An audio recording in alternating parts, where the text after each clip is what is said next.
Olha aqui, deixa eu dizer, caiu uma chuva de raios em São Paulo como eu nunca vi na minha vida, nem Percival, que tem 6... Já tinha visto, Faraó? Não, primeira vez na vida. Nessa vida e na outra também? Provavelmente, né? Nas 600 vidas de Percival. Põe a imagem. Eu pedi para encontrar um especialista, porque nesse momento eu tenho o Capitão Palumbo, do Corpo de Bombeiros, meu amigo querido, e que sempre está com a gente, para ele explicar. O Brasil é o lugar que cai mais raio, mas agora está caindo, acho que um pouco demais. O que isso quer dizer, capitão? Boa noite, Marcelo Rezende, os amigos aí também do Cidade Alerta. Olha, Marcelo, quer dizer que a gente tem que ficar muito atento em relação a onde a gente vai se proteger, porque não dá para brigar com tamanha força da natureza. Vai se proteger dentro de casa ou dentro de um carro, viu, Marcelo? É a melhor coisa que a gente faz. Sai debaixo de árvore, sai debaixo de poste, não fique em local elevado, e ponto de ônibus também não é um bom lugar para você ficar. Barraca de praia também é um local muito perigoso. Ô, capitão, deixa eu fazer uma pergunta. Você já tinha visto alguma vez na vida tanto raio caindo em São Paulo? Olha, nós estamos tendo aí uma série de problemas, né? Até conversando aí com os cientistas, Marcelo, e por causa até de aquecimento global, por causa de um monte de nuvens que a gente tem hoje em dia, em relação à quantidade de água que elas levam, vão ter aumento sempre aí de chuvas intensas daqui para frente, aumento de raios. Então a gente vai ter que tomar medidas para proteção, Marcelo, porque a gente não vai ter como alterar esse processo. E a gente vê o resultado hoje. Eu estou aqui em Mariporã, você está até escutando o barulho do trator aqui com a gente, fazendo as buscas aqui no local onde desabou uma casa e 4 vítimas já foram resgatadas aqui em Óbito, infelizmente. Tá então certo. São situações bem perigosas, viu, Marcelo? Obrigado, capitão, obrigado. Daqui a pouco eu volto com você, volto com o nosso capitão Palumbo. 4 vítimas já foram encontradas. Há uma perspectiva de que haja 6 vítimas mais. Portanto, você vai vendo. Eu vou contar uma história, hein? Parece aqueles filmes de ficção, né? De fim do mundo. Nunca tinha visto. Ó, para você que está fora de São Paulo, eu desejo uma excelente noite, um excelente fim de semana. Amanhã, Cidade Alerta Especial com o nosso Menino de Ouro. Tchau, uma boa noite. E nós? Eu vou voltar na chuva daqui a pouco. Eu vou voltar na chuva daqui a pouco, se não cair um raio aqui e explodir tudo. Porque do jeito que tá de raio, tomara... Tem que ver aí se para-raio aqui tá bom, mas que não tem, né? Porque é tanto do raio que vai vir de monte. Esse aqui é um tal de marido de aluguel. Eu nunca tinha ouvido falar isso. Mas de aluguel é aquele cara que você dá a mulher que mora sozinha, dá um dinheirinho, e aí ele vai, mexe aqui, conserta na tomada, troca a lâmpada, troca um ladrilho, um marido de aluguel, e na hora vaga ele faz sapeque aiá. Né? Porque, ó, mostra a cara do bonitão ali. Olha lá. Jeito bonito, olho verde, aí é contratado como marido de aluguel, porque faz, né, como é o serviço lá de eletricista e tal. E aí, de repente, ele usa esse olho aí, esse charme, e tome de sapeque aiá. Aí o que acontece? Acontece o seguinte, acontece que ele conhece um sujeito. Esse sujeito chama TP, e tem um caso com ele, mas ele vai embora. E o TP é que vai também denunciá-lo um dia, né? E o que acontece? Além dele, né? Tem esse sujeito, torturou e abusou de várias mulheres. Uma delas, ele chegou a viver 2 anos e ele só fazia torturá-la. Agora também ele é suspeito de matar outra, quer dizer, o corpo dela foi encontrado nu, enfim, numa situação que eu não estou aqui para descrever. Então você imagina, tem uma mulher morta, outra que ele torturava, e tem uma paixão que ele deixou no meio do caminho, que não aparece, né? Mas que a gente soube que também denunciou. Só de passagem pela polícia, ele já tem 15. Adivinha a maioria? Claro, lesão corporal, bater em mulher. Portanto, devia ficar na cadeia para sempre. Põe no Cidade. Olhos azuis, corpo atlético, 31 anos, profissão marido de aluguel. Fabiano Ferreira Borges recebia dinheiro de mulheres sozinhas para trocar lâmpadas e fazer pequenos reparos na casa das clientes. Já foi personagem de reportagens no jornal e na TV. A beleza do rapaz prendado era o que mais chamava a atenção das mulheres. Fabiano gravou esse vídeo para divulgar o trabalho na internet.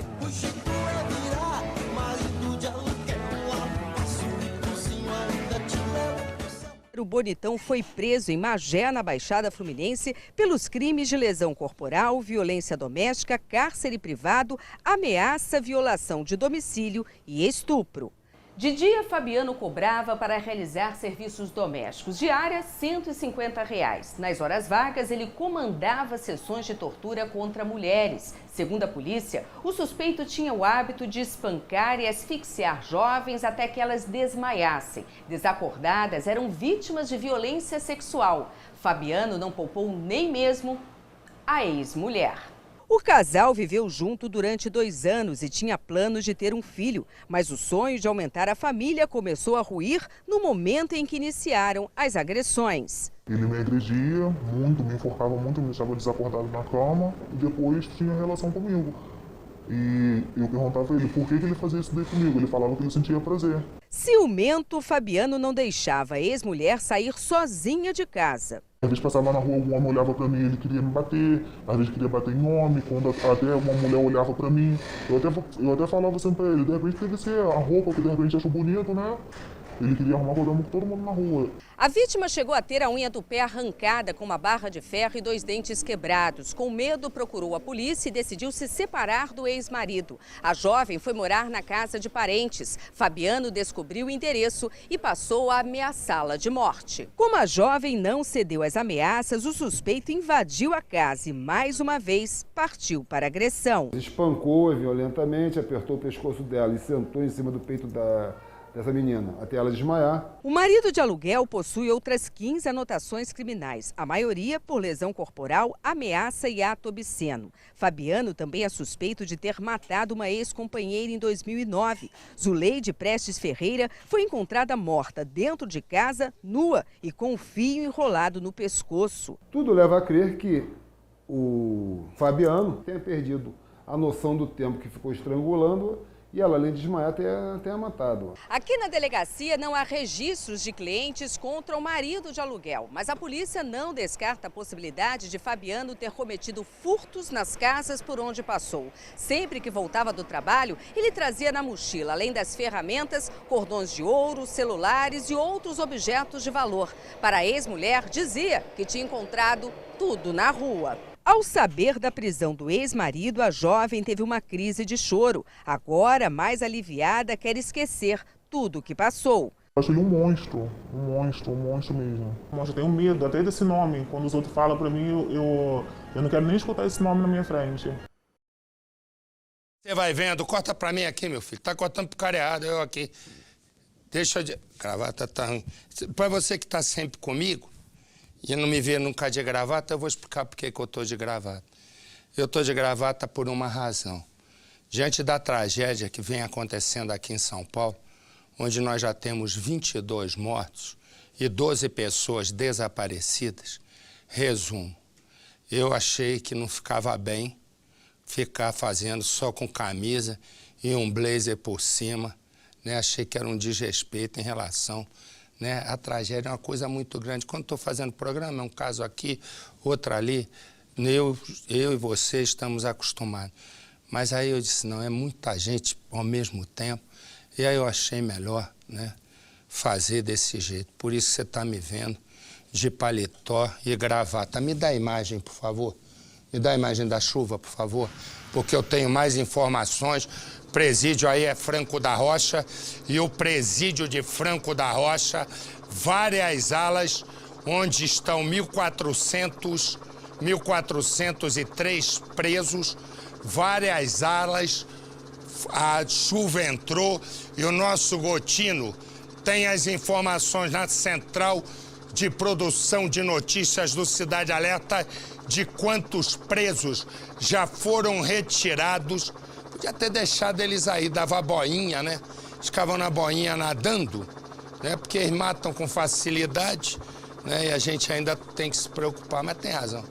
Então eu vou direto na nossa central de produção de notícias Cidade Alerta com o nosso Reinaldo Gotino. Gotino. Olha, Marcelo, 434 homens do pavilhão masculino foram deslocados para uma outra penitenciária onde a água não invadiu. Essa penitenciária também em Franco da Rocha. E 75 mulheres do pavilhão feminino foram transferidas para o centro de detenção provisória também em Franco da Rocha. Eles foram retirados de áreas alagadas e esses presos foram colocados numa área mais segura. Olha só, essa imagem que a gente está mostrando é de agora há pouco, finalzinho da tarde, o céu ainda claro, o céu encoberto, mas ainda claro, a gente percebeu todo esse complexo penitenciário em Franco da Rocha debaixo d'água. E, Marcelo, eles redobraram a atenção, a segurança em todo o entorno, com medo de resgate de preso, de fuga de preso. Ficou um clima bem tenso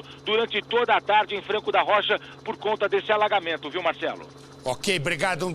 Obrigado ao nosso querido Reinaldo Gotino, que brilha todas as tardes no comando do Balanço Geral São Paulo, ao lado do Lombardi e da Fabiola Reipert, minha amiga há 403 anos. Olha os raios, me dá os raios. Olha os raios na Paulista. Quando eu tô falando, o negócio continua feio. É raio pra tudo que é lado. Ó no fundão, ó lá. Tá mais de 40 minutos que tem queda de raio. É bom a gente tomar cuidado e fazer disso Capitão Palumbo. Ficar em casa, dentro do carro, ficar em lugar fechado. Vai vendo, corta pra mim. Eu fico pensando, ontem eu estava gravando o programa número 100, sem ser esse domingo outro, do meu irmão Rodrigo Faro. E como eu tô encalhado, não é dúvida, ninguém tem, né? Todo mundo sabe, Percival tá me vendendo por R$ 1,99 e ele já tá pensando em baixar para R$ 1,50, não é isso? Ninguém se interessa. Como ninguém se interessa por mim, eu tô encalhado. Aí eis que eu sou surpreendido. Ontem em casa com 410 pessoas e no comando o meu irmão Rodrigo Faro. Ele carregava uma saca desse tamanho e eu não sabia, ele é quem disse, o programa é isso, que eu sou a pessoa que mais recebe cartas aqui na Record. Me disse ele, acho que ele queria me agradar, sabe? Como eu tô carente, ele queria me agradar. Ele disse, 95% das cartas são todas mulheres apaixonadas por você. Acho que é coisa de amigo. Mas, pô, bem, nós aí gravamos um programa que vai ser, sem ser esse domingo outro, programa de número 100, e ele me perguntou uma coisa, o que é o amor? E entre muitas coisas eu disse, o amor é você compartilhar as coisas, um respeitar o outro, ceder, que é uma coisa, né, dificílima, porque a gente tem as nossas vaidades e acredita que ao ceder você está perdendo. Quando, na verdade, ao ceder você está ganhando, não é? Saber ceder com habilidade é vencer, não é? Até porque mantém o relacionamento. E um dos aspectos, foi uma resposta longa, e um dos aspectos que eu disse foi manter acesa a paixão. Né? Quem é casado há muito tempo, né, às vezes se esquece, né, de algumas coisas, e que são coisas básicas para manter o amor. E a paixão, né, a primeira coisa que você tem é o desejo. Né? E se você inibir o desejo, você não chega na paixão. É assim. Primeiro vem o desejo. Se você obstrui, não vai para a paixão. Mas a paixão, quando ela amadurece, você vai para o amor. E eu disse para ele que o segredo é como se fosse, né, uma orquídea. você a mantém guardada e com carinho e tem que saber regar na hora certa. Essa é a paixão para mim. E o caso, eu estou falando isso por causa daqui. Repara que é um casal bonito, né? É um casal bonito. Ela se chama Elba e ele se chama Lucas. Corta para mim. O que aconteceu? Eles se encontram, têm o desejo, realizam, vão para a paixão e acabam casando e se mantêm apaixonados um tempo. De repente, o relacionamento foi caindo na rotina, que é outra tragédia de relacionamento, né? Você tem todo dia que tem que inventar alguma coisa, porque se você não inventar alguma coisa, você cai na mesmice. E foi o que aconteceu com os dois. E aí eles decidiram se separar. E aí Lucas sai e ele não conseguia mais dormir, porque ele continuava apaixonado. Isso é outra coisa que eu não consigo entender. Se você está junto e é apaixonado, você tem que lutar por aquilo. Ele não. Resumo. E aí vem o pior. Ele decidiu mexer nas coisas da mulher, né? Tinha lá uns negócios e tal. E ele descobriu que ela o havia traído. Ele aí vai cometer mais um erro. Ele liga para o amigo e diz, eu vou fazer isso assim assado. Exatamente ele fez. Foi na casa da ex-mulher, a matou, depois postou uma foto nas redes sociais e disse o seguinte, eu matei porque eu era apaixonado e ela me traiu. Aí você diz, ele foi preso, não deu tempo. Ele em seguida se suicidou. Põe no Cidade. O sorriso no rosto do casal parecia de alegria e felicidade. Mas o relacionamento estava em crise. Elba Medeiros, de 29 anos, e o marido, Francisco Simão Lucas, de 35, chamado de Lucas, eram casados há 10 anos, mas juntos não tinham filhos. Ela, funcionária de um supermercado, ele gesseiro. O casal morava no Rio Grande do Norte e veio para Minas Gerais em busca de um trabalho melhor. A mudança de vida acabou gerando brigas entre o casal, que até então tinha um relacionamento quase perfeito. O assassinato aconteceu aqui, dentro desse quarto, que agora está trancado, porque a polícia não quer que ninguém entre, por enquanto, dentro do local. De acordo com o boletim de ocorrência registrado pela Polícia Militar, a Elba foi assassinada pelo ex-marido. Eles tiveram um casamento de cerca de 10 anos, mas eles mantinham uma relação tranquila, amigável. Ele, segundo a dona da casa, ele vinha visitar a Elba constantemente, mas depois de uma mensagem encontrada no celular da Elba, o crime aconteceu.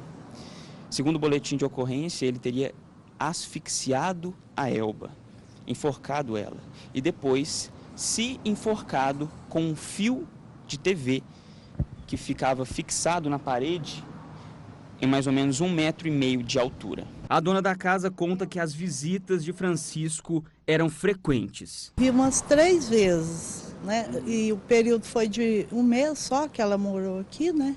Era assim bem tranquilo. Ajudou a montar a máquina dela aqui. Parecia um casal normal de namorado, assim. O marido flagrou diversas conversas de Elba com o suposto amante na internet. Numa delas, a mulher dizia que estaria arrumando um lugar para se mudar. Em outra conversa, dessa vez com uma amiga, Elba contou que teria marcado a data da traição, o dia do aniversário dela. Mas que Francisco havia descoberto tudo. Esse sim, teria sido o estopim para a morte. Antes de matar a ex-companheira e se matar, Lucas ligou para um casal de amigos e disse o que iria fazer. Ele falou assim, avisa para minha família, para todo mundo que eu vou matar a Elba e vou suicidar. E desligou o telefone? Desligou o telefone. E eu já imediatamente comecei a ligar do nada para ele. E ele não respondia, não atendia. Eu já saí desesperado na rua para avisar para a irmã dele e correr na casa dele. Aí eu peguei, pulei o muro, chamei no telefone dela e eu escutei que chamou. Aí eu voltei para fora e chamei a polícia. Aí no prazo que a polícia chegou, eu pulei de volta, arrombei a porta, cheguei e vi a casa que estava naquela situação, ela e ele. Depois do crime, Lucas contou tudo o que fez na internet. Pelo Facebook, ele escreveu: a traição, Por isso matei ela. Deixa eu falar uma coisa aqui. O raio continua caindo e a água continua represada. Imagem, nossa senhora, imagem da noite. Você vai vendo imagens nesse momento. Várias regiões ainda debaixo de água. Os carros não conseguem ser removidos porque não há como os guinchos chegarem. Você vai vendo à noite, no momento 8h02, a noite vai ganhando, relâmpago para um lado, ameaça de chuva para outro e não tem como resgatar os carros e até pessoas estão nesse momento em situação delicada. Eu vou na Central de Produção de Notícias Cidade Alerta com o nosso Reinaldo Gotino. Olha, Marcelo, tem duas informações muito importantes para o telespectador do Cidade Alerta. A água não baixa, a gente repara, olha só, imagens ao vivo do helicóptero, a água não baixa de jeito nenhum e por isso as cidades da Grande São Paulo estão em estado de atenção neste momento. As autoridades locais estão preocupadas porque sabem que esses municípios da Grande São Paulo não vão aguentar mais uma pancada de chuva como a que aconteceu ontem à noite. Existe, inclusive, a previsão de novas pancadas de chuva. As cidades de Caieiras, Franco da Rocha, Francisco Morato, Mairiporã, são cidades que estão recebendo essa atenção especial. E uma outra informação, a torre de controle do Aeroporto Internacional de Cumbica, em Guarulhos, e a torre de controle do Aeroporto de Congonhas já passaram informações para os pilotos redobrarem a atenção com esses raios e com esses trovões, principalmente de aviões que vão pousar nos próximos minutos nesses aeroportos aqui em São Paulo. A preocupação por conta dessas imagens que nós mostramos aqui no Cidade Alerta, Marcelo. Olha, você vai vendo 22 pessoas. Olha aí, a essa hora a rua virou uma lagoa. E as pessoas, como não tem como ir de um lado para o outro, elas vão a remo. E para você que está chegando agora no nosso Cidade Alerta, boa noite. A tragédia que continua em São Paulo já causou 22 mortes e nós temos 12 pessoas desaparecidas. Exatamente isso. 12 pessoas desaparecidas. Me dá o preso, vai, me dá o preso. Esse aí que você tá vendo, ele acaba de ser preso. Ele participou de um assalto, eu mostrei aqui, de uma mocinha vendedora chamada Jéssica, que estava na porta de casa quando os bandidos surpreenderam os amigos. Ele estava escondido numa fazenda e foi a mãe que obrigou ele a se entregar. Aí, ó, a cara do 3 com goma. Matou a menina e agora vai ficar o quê? 10 anos na cadeia? Eu acho que o cara que mata assim, sabe, sem dó nem piedade por nada, ele devia pagar com a vida. Põe no Cidade. Imagens exclusivas mostram o momento em que o suspeito se entregou na delegacia de Aparecida. Bastante assustado, Kleber Júnior Macedo Condes, de 18 anos, chegou acompanhado pela mãe e 2 advogados. Kleber, você quer falar alguma coisa aí? Não, senhor.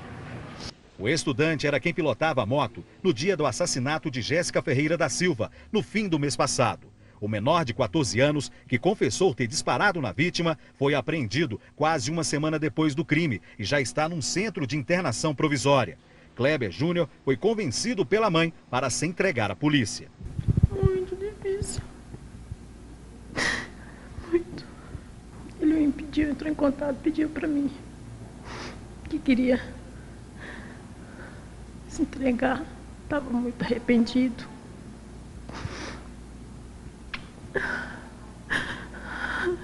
Depois que descobriu que Jéssica tinha morrido, Kleber se escondeu em um assentamento de sem terra na cidade de Itapuranga. De lá, fugiu para Formosa, onde ficou na casa de parentes, também na zona rural. Mas mesmo se ele não se entregasse, seria uma questão de tempo até que a polícia conseguisse prendê-lo. Mais calmo, Kleber Júnior decidiu falar com exclusividade para o jornalismo da Record. Não tinha marcação nenhuma, não estava planejando roubar nada. Se foi uma coisa do nada. Do nada. Mas vocês já tinham assaltado outras 2 pessoas antes, não tinham? Tinha, realmente aconteceu isso. Na hora do tiro, minha reação foi outra. Eu quase cair da moto. Eu levei foi um susto. Você não sabia que ele ia atirar? Não sabia que eu ia atirar. Não, ele não sabe. Corta aqui pra mim, Stein. Ele corta aqui. Não, ele não sabia que ele ia atirar. A dor da mãe é compreensível, né? Porque deve ser uma frustração ter colocado uma semente do mal, né, no mundo, né? É uma frustração. Mas, resumo dessa história, dizer que não sabia que ia atirar, já metido em outros crimes, tá bom. Vai me dizendo, me dá o preso, vai. Eu vou pedir que não troque em cima da hora, por favor, olha aí. Você vai vendo, esse homem é acusado, esse homem que você tá vendo aí, ele é acusado de ter abusado sexualmente de 6 garotas. Põe no Cidade. De cabeça baixa, parece envergonhado do crime, mas só parece. José Hamilton, de 42 anos, é acusado de abusar sexualmente de pelo menos 6 garotas, com idades entre 8 e 17 anos. 3 delas são as próprias filhas, as outras sobrinhas. Ele até tenta negar o crime, mas confessa ter abusado de apenas uma. Eles lá que vai me acusar do jeito que eles quiserem. Do jeito que eles quiserem me acusar, pois está bem acusado. Não foi você? Você não já confessou que você abusou de uma? É verdade, de uma foi verdade. Agora abusei porque ela me deu chance. Mas só foi de uma ou tu abusou da outra? Só de uma. José Hamilton foi preso na Vicinal Ibérica, zona rural do município de Goianésia. Segundo a polícia, após a família ter descoberto o crime, ele foi expulso de casa. Mas a denúncia chegou até a polícia. Em 2 meses foram registrados no Conselho Tutelar da cidade 36 denúncias de abuso sexual contra crianças e adolescentes. Uma média de 18 casos por mês, sendo que na maioria dos casos os abusos aconteceram por pessoas próximas à família. Essa mulher tem vergonha de aparecer, é a cunhada de Hamilton. Teve 2 filhas abusadas sexualmente. Ela relata como ficou sabendo da violência sofrida pelas filhas e está revoltada. Quando eu soube dessa situação, eu fiquei muito triste mesmo por causa disso aí, né? E ela nunca tinha me contado, né? Mas depois que isso foi descoberto, que teve essa reunião familiar, aí eu conversei com ela e eu disse para ela, meu filho, eu quero saber da sua boca, né? Teve uma reunião, eu não estava presente, né? E ela me confessou, né? O que ela falou aqui, ela falou para mim. Então eu confesso que a família ficou revoltada com isso. Você sabe uma coisa que eu fico pensando? Eu não sei se está certo ou se eu estou errado. Mas eu vou dizer o seguinte. Eu fico em dúvida e eu não suporto dar voz a preso. Né? Que eu estava vendo aqui, estava pensando o seguinte.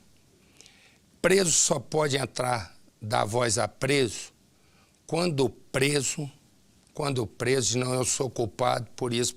Eu estou errado, Farol? Para mim, preso só fala nos autos, no processo. Só. Só, né? Só. Não, só se ele confessa, né? Aí... Se ele não confessar, a polícia vai provar também. Não, digo, eu não estou dizendo, é aqui no programa. Tá dormindo? Não. Tô ligado. Tá ligado, tá dormindo, né? Não. Falando do programa todo. Vou contar, não ia contar. Faraó é milionário, trabalha porque quer, né? Vou fazer uma pergunta para ele, eu sei a resposta. Que mês nós estamos? Mês de março, correto? O Brasil vive uma recessão gigantesca. 9 milhões de pessoas estão desempregadas. Um monte de ladrão da política, né? Tá dando tiro para tudo que é lado depois de sangrar a nação. Esse é o quadro. Agora vamos a Faraó. Para onde você vai amanhã de manhã? México. Não, fala com voz alta para escutar. México, precisa espairecer um pouco. Que lugar? Cozumel e Cancún. É? Explica o que é Cancún.